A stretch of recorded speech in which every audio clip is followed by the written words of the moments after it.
To once again introduce a man who needs little introduction. For over 25 years, he's been the most passionate, effective advocate this industry has ever known. He is expert, he is credible, he is quotable, he's 24/7 for this industry. It's no surprise that Bob is annually recognized as one of the most effective lobbyists in Washington, D.C., and perhaps the most recognized leader for ethanol in the U.S. and abroad. Ladies and gentlemen, I give you the President and Chief Executive of the Renewable Fuels Association, Bob Dineen.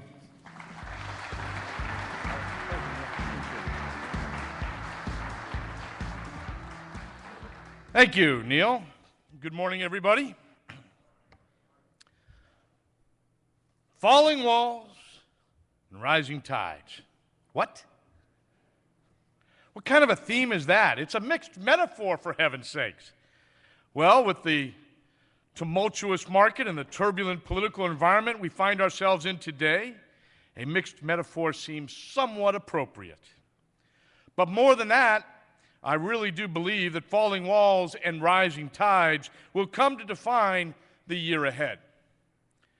2014 will be the year the blend wall comes crashing down. 2014 will be the year the cellulose wall is cracked. 2014 will be the year the trade wall erected by Europe will be breached. 2014 will be the year the octane wall crumbles and automakers realize the pathway toward increased efficiency, compliance with fuel economy regulations, and lower toxics is through cleaner, renewable, higher octane fuel. And 2014 had better be the year we take the brick and mortar away from big oil and deny them their wall of ignorance and misinformation that undermines public support for ethanol. And how? How will we do these things? How will these walls tumble?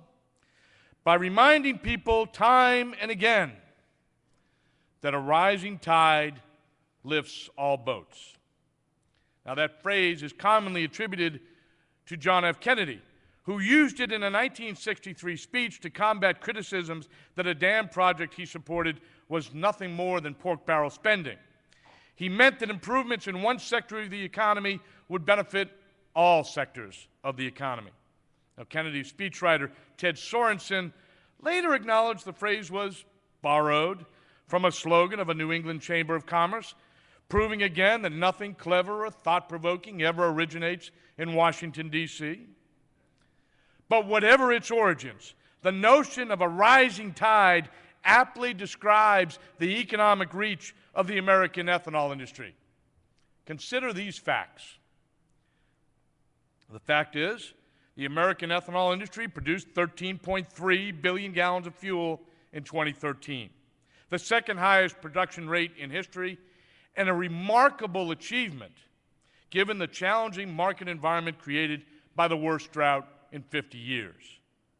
The fact is, last year alone, the American ethanol industry was responsible for some 87,500 direct jobs and another 300,000 indirect and induced jobs as the money spent on goods and services worked through the economy. Those are good, high-paying, family-supporting jobs, almost half pay, as much as $75,000 a year, according to BBI's most recent survey. And virtually every worker is covered by health insurance and retirement plans. And the fact is, the American ethanol industry contributed more than $44 billion to the gross domestic product last year. Our industry provided $30.7 billion in household income, and ethanol plants paid more than $8.3 billion in federal, state, and local taxes. That's an industry contributing to a rising tide. But it goes further. Consider the ethanol industry's impact on American agriculture. Last year alone, the American ethanol industry used the starch from 4.75 billion bushels of corn and 150 million bushels of sorghum. That translates into more than $29 billion for America's farmers. and the value-added benefits of ethanol have contributed to a revitalization across all of agriculture. Last year, the total value of crops was more than $217 billion, and livestock receipts surged to a record $182 billion. That's right. Hyperbolic talking points from big food notwithstanding, the growth in ethanol production has coincided with a growth in livestock value, rising 82% since 2000. Overall, net farm income has increased 158% since 2000. That's the very definition of a rising tide. That tide has essentially washed out federal farm program payments, which is good for the federal budget, good for the taxpayer, and good for farmers. The reason, farmers are now securing reasonable value for their products. The result, farm program costs have fallen like a rock. In fact, federal payments to corn farmers in 2012 were among the lowest in 25 years and 82% lower since 2006. Of course, because we're only using the starch in the corn, the ethanol industry also produced a near-record 35.5 million metric tons of high-quality, high-protein feed. To put this in context, consider that the amount of feed produced by the ethanol industry in 2013 would rank as the world's fourth largest corn crop, behind only the U.S., China, and Brazil. The feed produced by ethanol plants in 2013 would be enough to produce nearly 45 billion quarter-pound hamburger patties, or 6 burgers for every person on the planet. The value of these co-products is also rising. A typical ethanol plant earned 27% of its gross revenue from the sale of distillers' feed and other co-products. The estimated market value of all feed products in 2013 was a whopping $9.1 billion, more than double the value in 2010. Another $700 million was realized through the sale of distillers' oil, an increasingly important feed component and feedstock for biodiesel. Consumers have also been benefiting from the rising tide of ethanol. Now available from coast to coast and border to border, 10% ethanol blended gasoline is the standard. Because ethanol is less expensive than gasoline and because it has dramatically reduced our dependence on imported oil and gasoline, noted energy economist Phil Verliger recently concluded ethanol and the RFS have reduced consumer expenditures for gasoline by between $700 billion and $2.6 trillion. Meaning that consumers are spending as much as $1.50 less per gallon for gasoline. That's a tidal wave of benefit for all Americans. That rising tide for the economy, for farmers, and for consumers is a story that cannot be told often enough. Ultimately, it defines the state of the ethanol industry today. For we might be enduring a torrent of criticism and misinformation, but this industry, the people in this room, the engineers, scientists, marketers, managers, and farmers that comprise the backbone of this industry are stronger than that storm. Like a rising tide, we are relentless, and we will keep coming until yesterday's shoreline is forgotten and tomorrow's horizon beckons us forward, filled with new promise and endless possibility. The state of the ethanol industry then is strong, capable of surviving and indeed thriving in the face of the worst drought in 50 years and unrelenting attacks from our competitors. The state of the ethanol industry is determined, committed to growing markets here and abroad so that consumers have access to clean-burning alternatives to petroleum. The state of this industry is optimistic, girding for new technologies, new feedstocks, and new markets that will set the standard for the next generation. All we ask of Washington is one thing: keep your word. Keep your word. It's simple. In 2007, Congress did a remarkable thing. It established a long-term energy policy to wean America off our dependence on imported oil, stimulate investment in new technologies, provide consumers choice at the pump, and revive rural economies. This was also the very first program in the world requiring a reduction in greenhouse gas emissions from transportation fuels. Without question, the RFS was and is visionary legislation that has become a model for progressive energy policy across the globe. And by any measure, the RFS has been a remarkable success. After peaking at 60% in 2005, the RFS and ethanol have helped drive our import dependence down to just 35% in 2013. Improved fuel efficiency, fewer miles driven, and increased domestic production have certainly all contributed as well. But increased ethanol production has most certainly done its part. Without the contribution of ethanol, our import dependence would still be above 40%. Moreover, ethanol has reduced gasoline imports from 600,000 barrels per day to near zero today. Look at another way. The ethanol produced in 2013 displaced an amount of gasoline refined from 462 million barrels of imported oil. That's the equivalent of what we currently import from Venezuela and Iraq combined.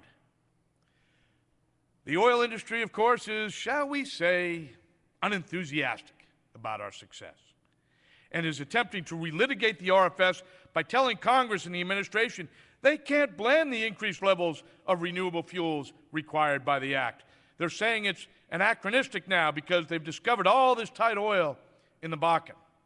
And they're claiming that the rising price of credits they must purchase from their competitors when they choose not to blend more ethanol is driving up the price of gasoline. Frack that. None of it is true. Here is the truth. The oil industry can easily meet the increased volumes of renewable fuel with modest investments in E85 and/or the increased use of E15. Here's their choice, as laid out in a recent paper by Professor Bruce Babcock, who you'll hear from later. They could spend $65 million on infrastructure to accommodate higher ethanol blends, or $7 billion on RIN credits as a consequence of their noncompliance. In other words, every dollar spent on infrastructure means they avoid spending $118 on RINs. Moreover, the increased domestic petroleum from the Bakken is not going to drive down the price of crude or gasoline. Those investments would not pencil out if they did. And there is no positive correlation between rising RIN prices and gasoline prices, none. An independent report by the Center for Agricultural Research and Development recently concluded there is, if anything, a negative correlation because, quote, as RIN prices increase, the retail prices for both E85 and E10 decrease, close quote. So while the oil industry tries to bamboozle policymakers to protect their monopoly over the fuel supply, we need to remind Washington, keep your word.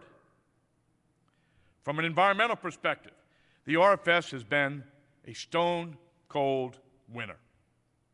A comprehensive new study conducted by Life Cycle Associates found that the carbon footprint of corn ethanol continues to shrink, while the carbon impacts associated with crude oil production continue to worsen as more marginal sources are introduced to the fuel supply.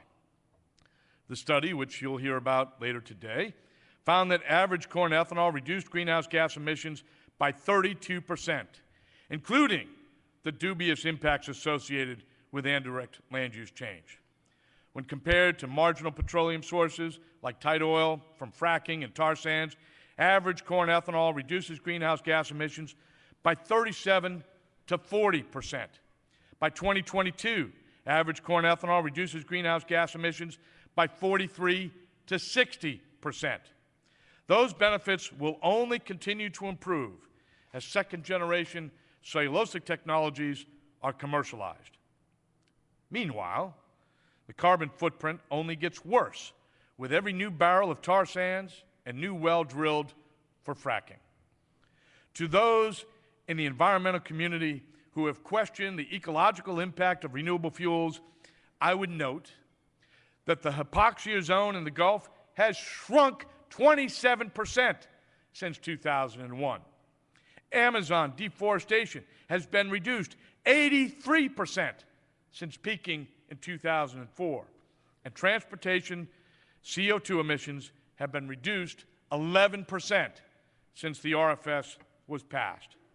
And to Washington, I say, keep your word.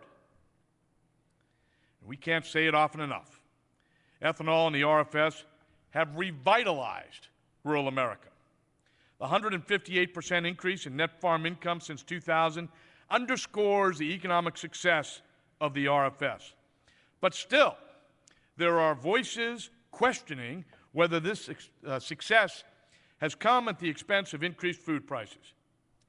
Here, the facts are indisputable. Ethanol and the RFS are not driving up the price of food. Again, the facts.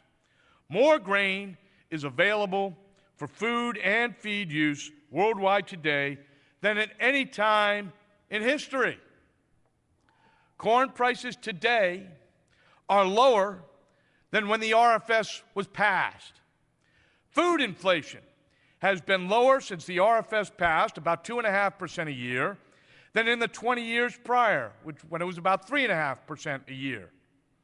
And food inflation in 2013 was just 1.4%, the second lowest in 40 years.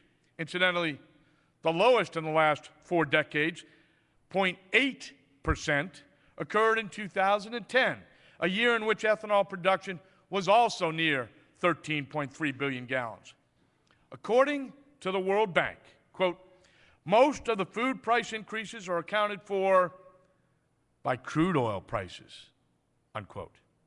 Not ethanol. That's because food production and distribution is so heavily tied to petroleum for fertilizer, energy, transportation, and refrigeration and storage. So, to the Malthusian alarmists that believe ethanol is driving up the price of food, I say, check your facts and stop spreading false information. And to Washington, I say, keep your word. Finally, the RFS is absolutely stimulating investment in new technologies and driving innovation in renewable production.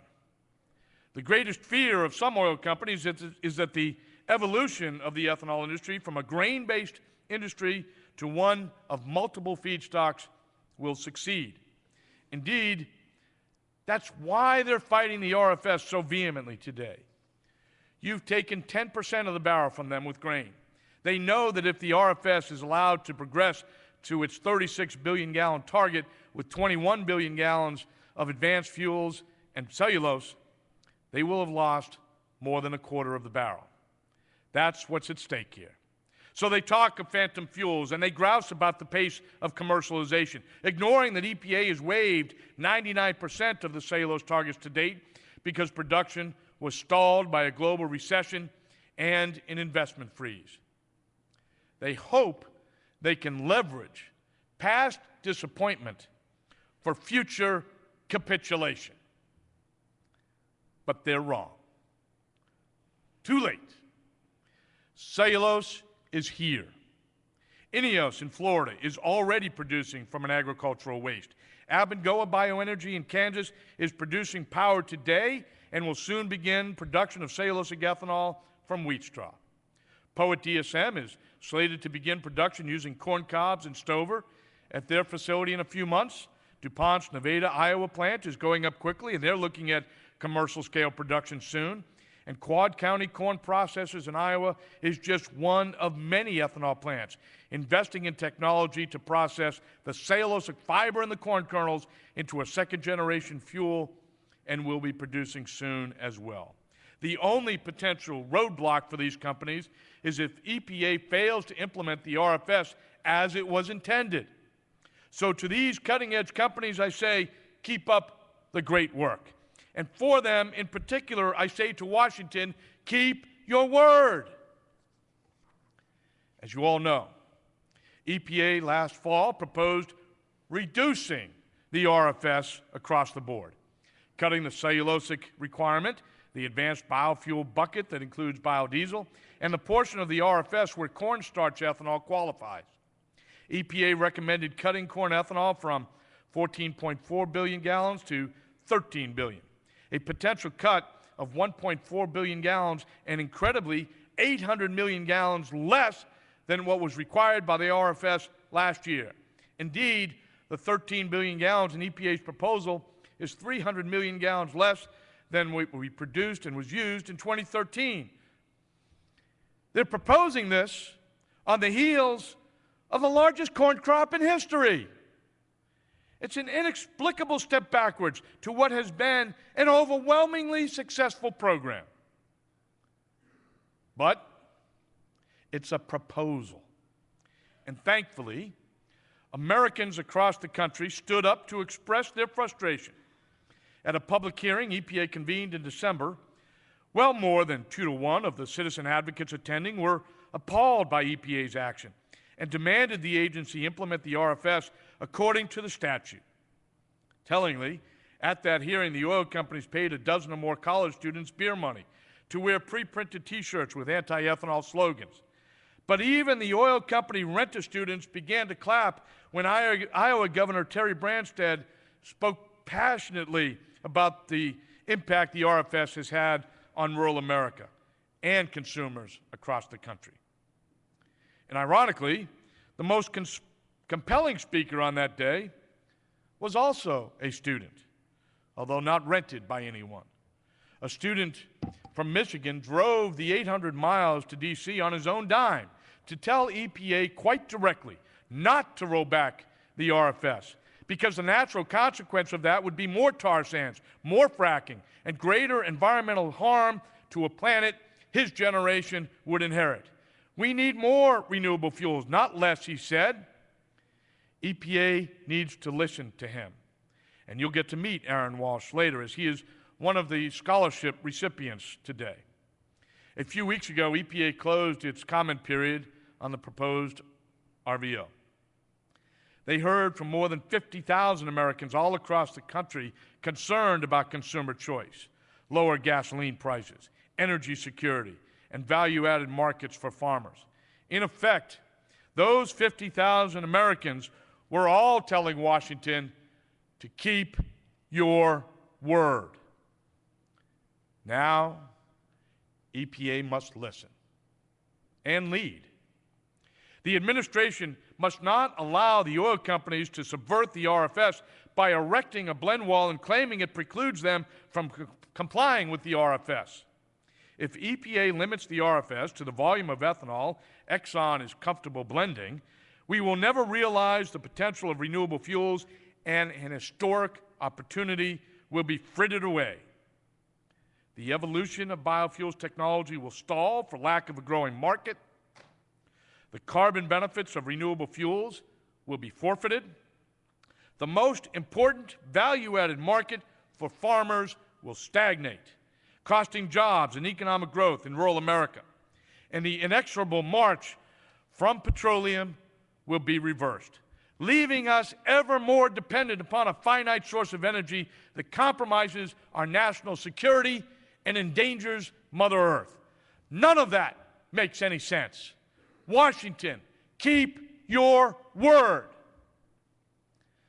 Now, we must keep our word as well. We must redouble our efforts to eliminate the regulatory barriers to E15, develop the market and build the infrastructure to accommodate higher-level ethanol blends. No matter what happens with the RFS, we must do these things. On the regulatory front, we've made great progress. A year ago, only a handful of states allowed the use of E15. Today, 22 states either allow E15 or are very close to doing so, and another dozen states are on a pathway to remove those remaining regulatory barriers. Because of the progress we have made, today, more than 60 stations in 12 states offer E15 to 2001 and newer vehicles. In those stations, E15 is averaging more than 20% of overall fuel sales. Compare that to just the 3 to 5% sales for premium on average. Perhaps most important, fuel and C-store sales are up at those stations. E15 is proving to be a winner, not just to the consumer, as it's typically priced below E10, but for the gasoline marketer as well. In addition, more than 80% of the top 20 vehicles sold nationwide today explicitly approve E15 in their owner's manual. There's a market. That helps to explain the announcements recently by Murphy and MAPCO that they will soon embark upon major E15 conversions. It's time for the histrionics surrounding E15 to end. More than 60 million miles have now been driven on E15 without a single report of misfueling or engine damage. The CRC junk science API and AAA point to justifying their scare tactics about E15 was methodically and thoroughly debunked by the Department of Energy's National Renewable Energy Lab last fall. Most recently, a study conducted by the International Council on Clean Transportation for the Bipartisan Policy Committee threw more cold water on the CRC study. After reviewing the CRC study, the ICCT stated, quote, interpreting these results in the context of a number of other studies which found no significant damage to vehicles with E15 and E20, we conclude that vehicles model year 2001 or later can safely consume E15, close quote. There's nothing left. It's time to move on and allow consumers the choice to use E15 if they believe it's appropriate for their car and their pocketbook. EPA can help here. The agency has made E15 a seasonal fuel by denying it the same volatility treatment afforded ethanol. The RFA has provided EPA with reams of data demonstrating the equivalency of E15 and E10 from a volatility perspective. EPA needs to provide parity so that marketers can offer those fuels year-round.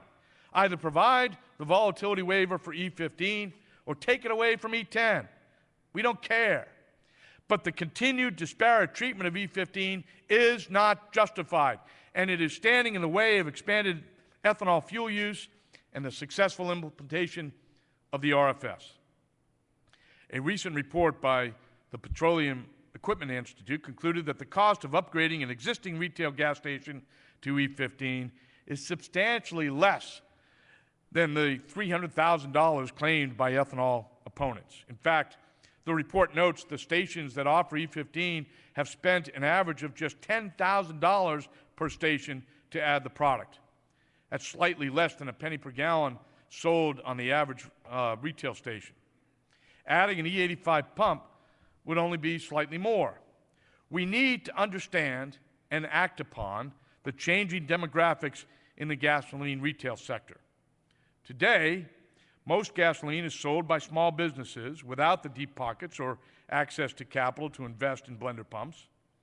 Moreover, the continued intransigence of the major refiners to higher ethanol blends complicates it even further. Therefore, it's up to us, the ethanol industry itself, to prime the infrastructure pump. The RFA will hope to lead an industry-wide effort to assure the continued growth of higher ethanol blends and ethanol E15 market opportunities. I hope that you'll join us in this effort. I'd like to think that we could all stand outside 1150 L Street in Washington and shout to API's Jack Gerard to tear down that blend wall.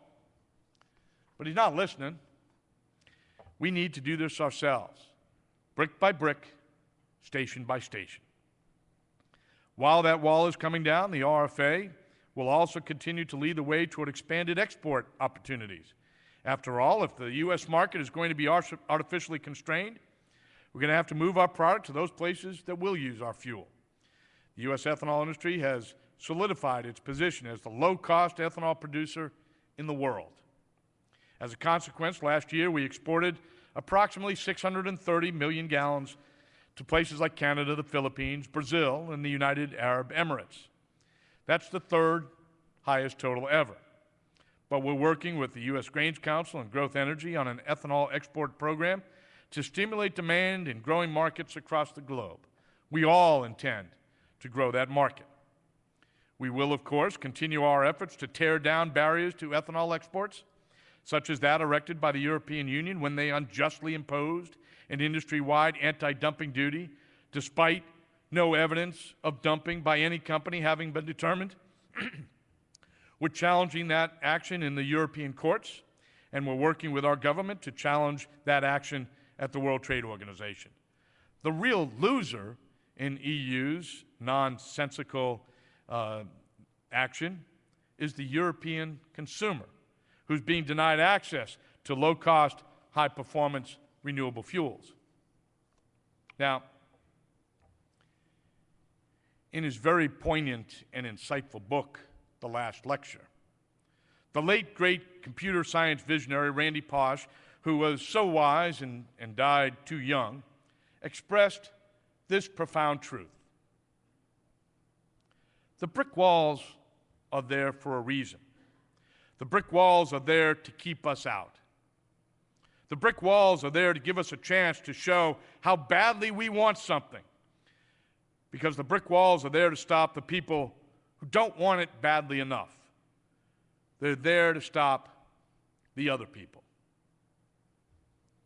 My friends, the walls are not there to stop us. The walls are not there to stop the people in this room. This industry tears down the walls intended to keep us out.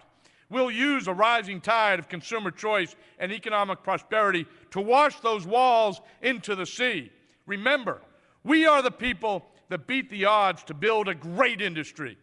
We are the people who prevailed over big oil and passed and preserved one of the most successful energy policies in American history. And we are the people who overcame a drought and a downturn to produce record amounts of ethanol while developing the next generation of biofuels.